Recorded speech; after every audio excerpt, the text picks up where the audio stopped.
will tend her here, and woo her with some spirit when she comes. Say that she rails. Why, that's how I play. That she sings as sweetly as a nightingale. Say that she frowns. I say, she's as clear as morning roses newly washed with dew. Say that she be mute and will not speak word. And then I'll commend her volubility, and say she utters piercing eloquence. If she denies the word, I'll crave the day when I shall ask the banns, and when we marry it. But here she comes. And now, Shrew. And I'll say, for that's your name, I hear. Well, have you heard? There's something hard of hearing. They call me Catherine, as you talk. You lie, in faith, for you are called Plain Kate and Bonny Kate, and sometimes Kate the Cursed. But Kate, the prettiest Kate in Christendom, Kate of Kate Hall, my super dainty Kate, for dainties are all Kates, and therefore Kate, taking this of me, my Kate and my constellation, hearing thy marvellous praise, thy virtue spoke, and thy beauty sounded, yet not so deeply as me belongs, myself I moved to woo thee for my wife. Moved? In good time. Let him that moved you hither remove you hence. And you were the first you were movable. Why? What's a movable? A joinster! Oh, thou hast hit it.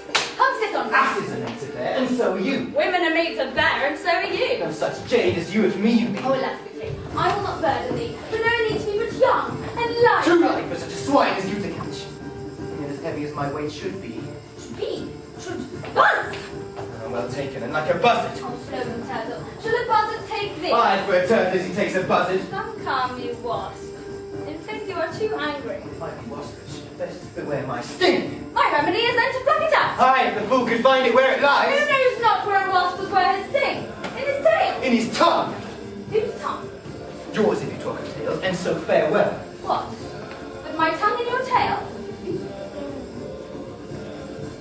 Nay, come again, good Kate. I am a gentleman. That I'll try. Strike again! So may you lose your arms. You strike me, you are no gentleman. And if no gentleman, why? No arms! Herald Kate. Oh, put me like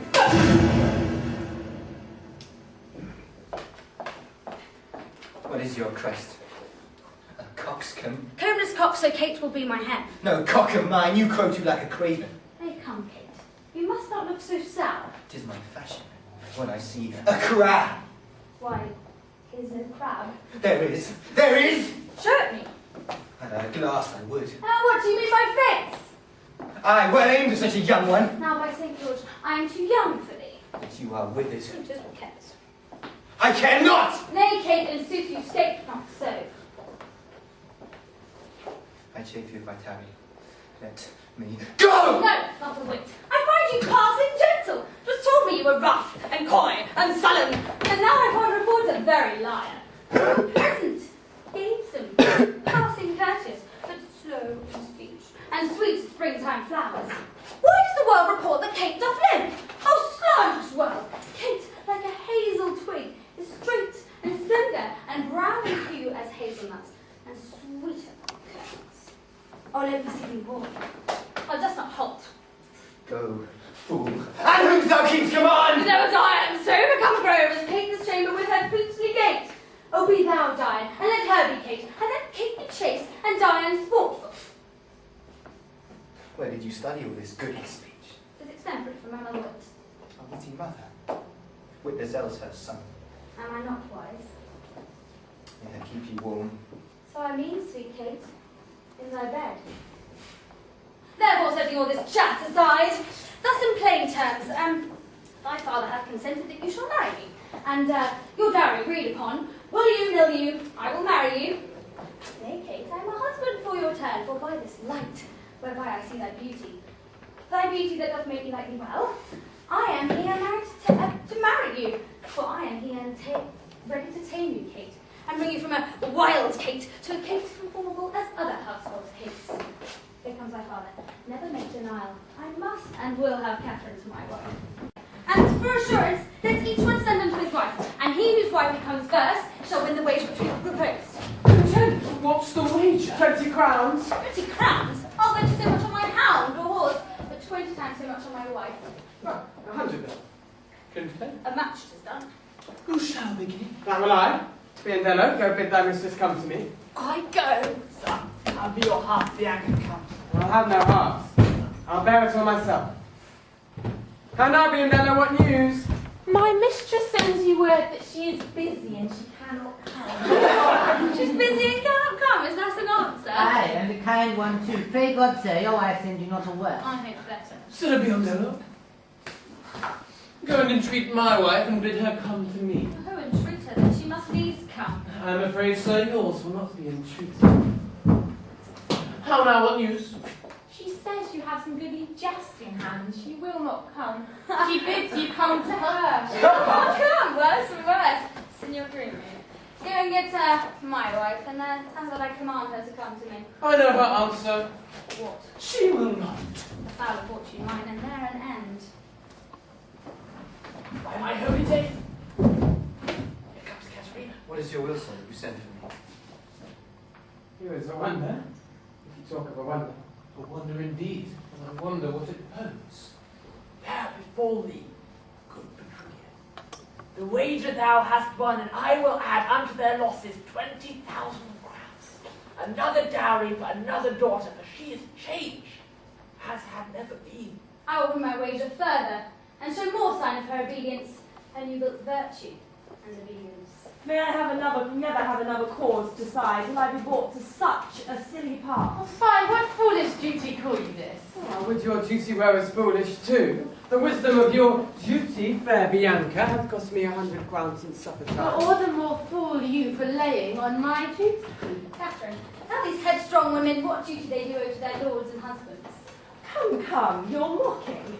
We'll have no telling. Come on, first begin with her. She shall not. I say she shall, and first begin with her. Fie. I knit that threatening, unkind brow. Dart not scornful glances from those eyes to wound thy lord, thy king, thy governor. It blots thy beauty as frost do bite the meads, confounds thy fame as whirlwinds shake fair buds, and is in no sense meet or amiable. When the mood is like a fountain troubled, muddy, they'll seem thick, bereft of beauty. And while it is so, none so dry or thirsty will deign to sip or touch one drop of it.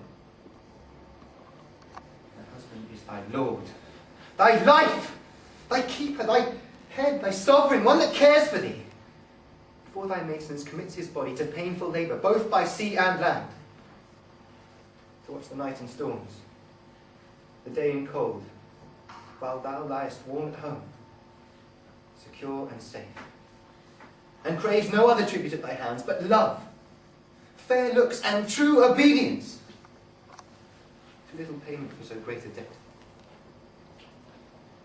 Why are our bodies soft, and weak, and smooth, unapt to toil and trouble in a world where there are conditions, and our hearts should well agree with our external parts?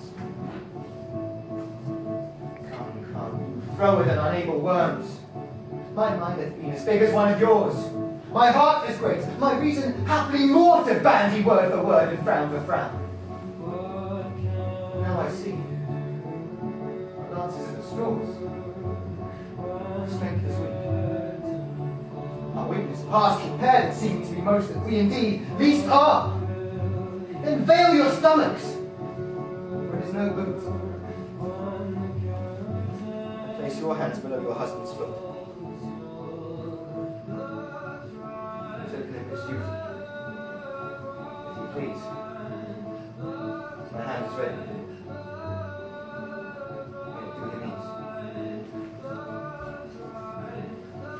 My lord, go thy ways. Thou tame the fair Shrew. 'Tis a wonder by your leave you retain so. So I that won the wager that you hit the white, and being a winner,